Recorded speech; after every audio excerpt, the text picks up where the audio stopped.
ዳግም እንግዲህ ወደ ወይዘሮ ገነት ቤት ብሌንን ፍለጋ በሄደበት ሰዓት ያላሰበውን ነገር አገኘ። የእናቱን ፎቶግራፍ። በጣም ደነገጠ። የእናቱን ፎቶግራፍ አንስቶ ከራሱ ፎቶግራፍ ጋር አመሳሰለው። ልክ እናቱ ናት። እሱ ለዘመናት ፎቶዋን ይዞ እየዞረ እናቱን ለማግኘት እያልጣረበት የለም። እንዲሁም ሳሚ ፎቶውን ሲያሳየው አዎ እናቴን አውቃታለሁ፣ አገናኛለሁ፣ ግን ላገናኝ የምችለው አንድ ነገር ስራልኝ አለው። ምንድን ነው ሲለው ፍላሽ ሰርቀህ አምጣልኝ ሲለው እሺ ብሎ እናቱን የሚያገኝ መስሎት ዳግም ፍላሽ ሰርቆ ወስዶ ሰጠው። ሆኖም ግን ፍላሹንም ቀሪውን እሱ አስቀምጦ ነበር ኮፒ አድርጎ። ከዛም በኋላ ደግሞ አሁንም ሌላ ትዕዛዝ ያስተላልፍበታል።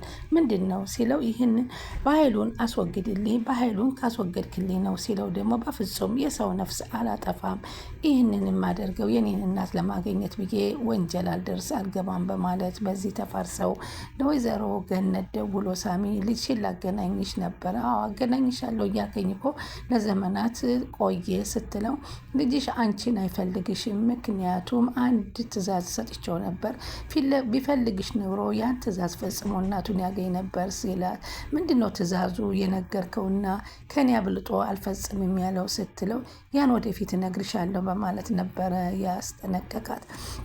ሆኖም ግን አሁን እንግዲህ ገነት ወደ እስር ቤት ብትሆንም ዳግም ጠበቃዎች ስለሚያውቅ እናቱን አስፈትቷታል። ካስፈታትም በኋላ መጀመሪያ ከብሌንን ተጠፋዋለች። ብሌን እኮ ምን ሆና ጠፋችብኝ? እናቷ ደህና አይደሉም ማለት ነው፣ እናቷን ሂጄ መጠየቅ አለብኝ ብሎ ወደ እነገነት ቤት ያመራል። እነገነት ቤት ሲሄድ ብሌን ስቅስቅ ብላ ገነት በሷ ምክንያት እንደታሰረችና ለሷ ብላ እየተሰቃየች እንደሆነ እኔ ባጠፋሁት ጥፋት ለምን እናቴ ትቀጣለች እያለች እያለቀሰች ያገኛታል። ምን እያደረግሽ ነው? ምን ሆነሽ ነው እዚህ ቤት እያለ ሲገባ ወይዘሮ ገነት የለም። ወይዘሮ ገነት እያለ ስጦታ እንደለመደው ይዞ ሲገባ ግን ያገኘው ብሌንን ነው። ብሌንን ያለቀሰ ሲያገኛት ተደናገጠና ምን ሆነሽ ነው ብሌን ይህን ስጭልኝ ብሎ ያን ያመጣላቸውን ስጦታ ሲሰጣት ስታለቅስ ሲያየው እኔ እኮ ጥፋተኛ ነኝ፣ እኔ አልረባም፣ ለእናቴም አልሆንም፣ ለማንም አልጠቅምም እያለ ስትል እቅፍ አደረገና አጽናናት። አንቺ በጣም መልካም ሰው ነሽ፣ ለብዙ ሰው ታስፈልጊያለሽ፣ እንደሱ ለምን ትያለሽ? አይ እኔ አልረባም፣ እኔ እኮ ነኝ ቃል ሰላምን አስይዛለሁ ብዬ ወደ ፖሊስ የደወልኩት በእሷ ስልክ ቁጥር ስለተመዘገበ እኮ ነው ገነት እናቴ የተያዘችብኝ እያለ ስትል እያጽናና በመካከልም ተጣልተው የነበረው እርቅ ወረደ። እሱም አይዞሽ እኔ ጠበቃ ስለማቅ ዛሬ ካልተፈታችልሽ አስፈታልሻለሁ የሚል ቃል ኪዳን ገባላት።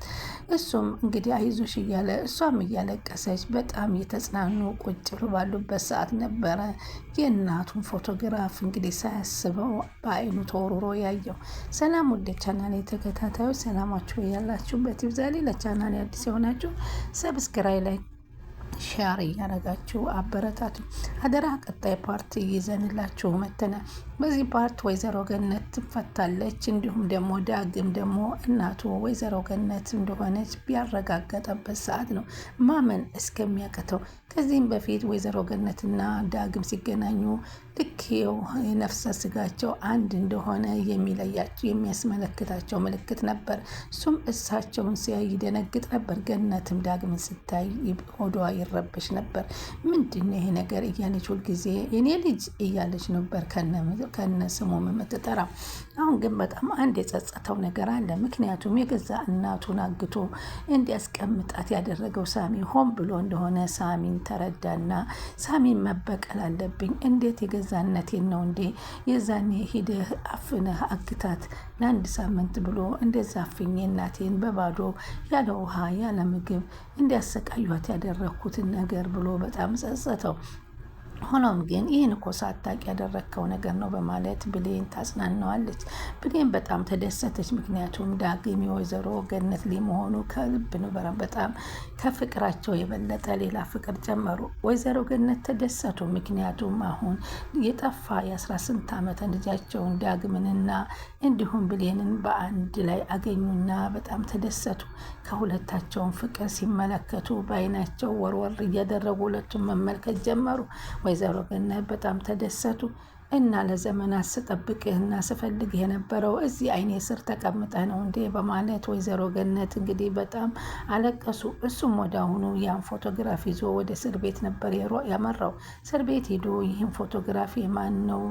ይሄ ፎቶግራፊ አንቺ ነው? ይሄ ፎቶግራፍ እኮ እኔ እጅም አለ በማለት ሲናገር ደነገጡ። ጠበቃውን እንደምንም ብሎ እናቱን ለማስፈታት ከላይ ከታይ ብሎ አስፈትቶ ወደ ቤት አመጣቸው። ከዛም በኋላ እናንተ ከዚህ ከእናቴ አንቺ እዚህ ቤት ተቀምጠሽ ነው ወይ እኔ ስፈልግሽ ለዘመናት የነበረው በማለት እሱም ራሱን መውቀስ ጀመረ። ይህንን እኮ ያደረገን ሳሚ ነው በማለት እና የዛን ጊዜም አንቺን አግቼሽ እንዳስቀምጥሽ ያደረጉኝ ሊገሉሽ ስለነበረ ከሚገሉሽ ብዬ ነበረ ያቆየውሽ። እንኳን የዛን ቀን አገትኩሽ፣ ምክንያቱም ባላግትሽ ኑሮ ያስወግዱሽና እኔ በዚህን ሰዓት እናቴን አላገኝም ነበር ሲል ለወይዘሮ ገነት ነገራቸው። በእርግጥ በሰዓቱ የተሸፈንሽበትን ሻሽ ሳነሳው እኔ መሆኔን ስታይ አዝነሽ ነበር። አንቺም ቀርቶ ብሌንም ተቀይማብኝ ነበር። ሆኖም ግን ሆን ብዬ ሳይሆን እናንተን ለማትረፍ ያደረግኩት እንደሆነ ተረድታችሁኝ፣ ግን እስካሁን ላለው እየቀጠል መምጣታችን ለዚህ በጣም አሪፍ ሆኗል አለ። እንግዲህ እሷን ብሌንን እያጽናናት እያለ ብሌን ራሴን በጣም አሞኛል እና ፓናዶል ስጠኝስ ብላው ሲፈልግ ነው እንግዲህ ፓናዶሉ የታለ ላይ ነው እታች እያለ ሲል ድንገት የእናቱን ፎቶግራፍ፣ ምክንያቱም የዛ ጊዜ ሳሚ ገብቶ እንግዲህ ሲያስፈራራት እኔ ነግሬሻለሁ እያለ ሲያስጨንቃት መስታወት ላይ የተሰቀለ ስለነበረ ወርዶ ተሰበረ እና ለመጀመሪያ ጊዜም ዳግም ወደ እሷ ቤት ሲያመራ ስለ ልጄ ስለጠፋባት ልጅ ሁሉ ታሪክ ስታወራ በዛን ሰዓት ፎቶግራፉ በመውረዱ እንጂ ያን የነበረ ሊተዋወቁ የሚችሉት። እሷም መስታወቱ ከተሰበረ ብላ አንስታ ከትራስ ስር ነበር የወሸቀችው። በዛን ሰዓትም ሄዶ ከብሌን ጋር ላይ ቁጭ ብሎ ሲጫወትና ሲያወራ እንጀራ በሽሮ ተሰርቶላቸው እያጎረሰችውና እያበላችው ስታየው ሁሉ የዛኔ ፎቶውን አላየውም ነበር። አሁን ግን የአጋጣሚ ጉዳይ ሆነና ቀኑ ደረሰና ፎቶግራፉን አየው። እሱም ጋር እጁ ጋር የያዘውን ፎቶግራፍ አመሳሰለው። ወይዘሮ ገነት እናቱ እንደሆነች ተረዳ። በጣም ደስ ይላል። ብሌን ማመን ያቃታት። እንዴት ነው እዚህ በፊት እኮ ታሪክህን አውርተኸኝ ነበር፣ ሆኖም ግን የወይዘሮ ገነት ልጅ ና ብዬ አላሰብኩም በማለት ትናገራለች። እንግዲህ ይህንን የሰማች ሰላም በጣም ተደነቀኝ፣ በጣም ተገረመች።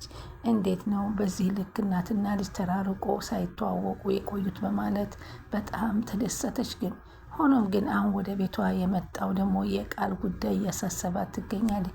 እንግዲህ ቃል ይችን ጓደኛዋን እንዳትናገር ብታስገድዳትም እሷ ግን በፍጹም እናገራለሁ፣ ባለፈው እንደዛ አንከላፍተሽ ነበር የወጣሽኝ ስትላት ወደ አሁኑ ወደ ሳሚ ነበር የደወለችው።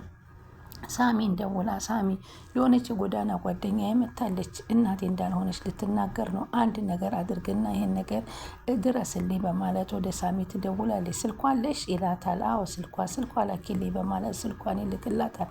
ስልኳን ልኮላት ግን በዛ ስልክ ትደውልና አሁን ከገባሽበት ቤት ውስጥ ሚስጥር ልታወጪ የገባሽውን ነገር አውጥተሽ ከመጣሽ አንቺን አያድርገኝ፣ አንቺን አሳግቼ ነው ማሰቃይሽ ሲል ሳሚ መልእክት ቢያስተላልፍላትም በፍጹም አደርገዋለሁ አንተን ማነህና ብላ በማስጠንቀቅ ለሱ ትመልስለታለች። ወይዘሮ ሰላም ደግሞ ምንድን ነው እየተፈጠረ ያለው በማለት ግራ ተጋቡ። ይች እኮ ልጅሽ አይደለችም፣ እናቷ አለሚ ትባላለች፣ ከኛ ጋር ነበረ ጎዳና ላይ ያደገችው፣ እንዴት ነው አንቺ እናቷ ልትሆኝ የምትችይው በማለት ትናገራታለች። እንዴ ያመቶ እናትሽ ልጅሽ አይደለችም፣ ልጅሽ አይደለም እናንተ ምን እኮ ለ10 ዓመት ጥያት የሄድኩት ልጅ ናት፣ ለምንድነው እንደዚህ የምትይኝ? ለምንድነው በዚህ ልክ ክፋት ያለባችሁ እያለ ሰላም አለማመን ስትጀምር እመኝኝ ይቺ ልጅሽ አይደለችም፣ አሁንም ብዙ ነገር እያደረገች ትገኛለች በማለት ትነግራትም፣ ግን ሰላም ግራ ተጋባች። እንግዲህ ወንድም አለሽ ኃይሉ የሚባል? አዎ እሱ ነው ወንድምሽ ነው፣ እንደዚህ አድርጊ፣ ከዚህ ቤት ውስጥ ገንዘብ እሷን አስወግደን ንብረቷን እንካፈል በማለት ያመጣት ብላ ስትናገር፣ እውነት ወንድሜን ለካ አልጠይቀውም አልሄድም ከእስር ቤት ያልሽው አንቺና ወንድሜ የተለየ ግንኙነት ስላላችሁ ነው አሁን ነው የገባኝ። እኔ እኮ ግራ ተገብቶኛል፣ ለወንድሜ መታሰር ምንም አልተጨነቅሽም እያልኩ ነበር በማለት ሰላም ወደኋላ ማስታወስ ጀመረ። እናቴ አትስሚያቸው፣ አንቺና እኔ ሊያለያዩን ነው እያለች ቃል እንደለመደችው መዘበራረቅ ጀመረች። አይ አሁን ከዚህ በላይስ መግፋት አልችልም ማለት በዚህን ጊዜ ወይዘሮ ገነትን በቃ ሰላም እኮ የገነት የብሌን እናት ናት ተብያለሁ። ስለዚህ እውነቱን መናገርም እኔም አለብኝ። እኔ ዳግም ልጄን እንዳገኘሁት ሰላምም ልጇን ብሌንን ማግኘት አለባት። ከዛ በኋላ እኛ በሰላም መኖር አለብን በማለት እንግዲህ ወይዘሮ ገነት ትቆርጣ ተነስታለች። ለወይዘሮ ገነት እንዲሁም ደግሞ ዳግም ደግሞ ለሰላም እኔ እኮ አልማዝም መንገድ ላይ ያገኘኋት ሲል ለሰላም ይነግራታል። ሰላም ደነገጠችና እንዴት ነው ግን የዛን ጊዜ መሞቷን እኮ አረጋግጫለሁ፣ ወንድምሽ አውጥቶ ቀብሯታል አልነበረም እንዴ? ግን ትላንትና በአጋጣሚ መንገድ ላይ አግኝቻት ስከታተላት ግን ተሰወረችብኝ ሲል ይነግራታል። አረ እውነት ነው ትቀልዳለህ ስትል በእውነት እኔ በትክክል አልማዝን መንገድ ላይ ይቻታለሁ ብሎ ለወይዘሮ ሰላም ሲነግራት ሰላም እየተፈጸመ ያለው ነገር ግራ ተጋባኝ። ይህ ነገርማ እየተከታተለ እኛን አንድን ቦታ ላይ ለማድረግ የሚከታተለን ሰው አለ ማለት ነው። ስለዚህ ትላንትና እኮ እንደውም 300,000 ብር አምጪ ብለውኝ እኮ ወስጄ በሻንጣ አድርጌ አስፓልት ላይ ሰጠው ስትል ለዳግም ትነግረዋለች። ለማን ነው የሰጠሽው በማለት ዳግም ያየዋል። በዚህ ስልክ በተደጋጋሚ እየተደወለልኝ ነበር በማለት የሳሚንም ስልክ ለዳግም ታሳየዋለች። በቃ እኔ አውቄዋለሁ ማን እንደሆነ በማለት እንግዲህ ሳሚን እንግዲህ ሳሚ ከዚህም በፊት በእናቱን ባለማገናኘት በቀል ስለነበረበት አሁን ሳሚንና ቃልን ለማሳሰር ሁላቸውም ወሰኑ። ቀጣይ ምን ይመጣል እንላለን።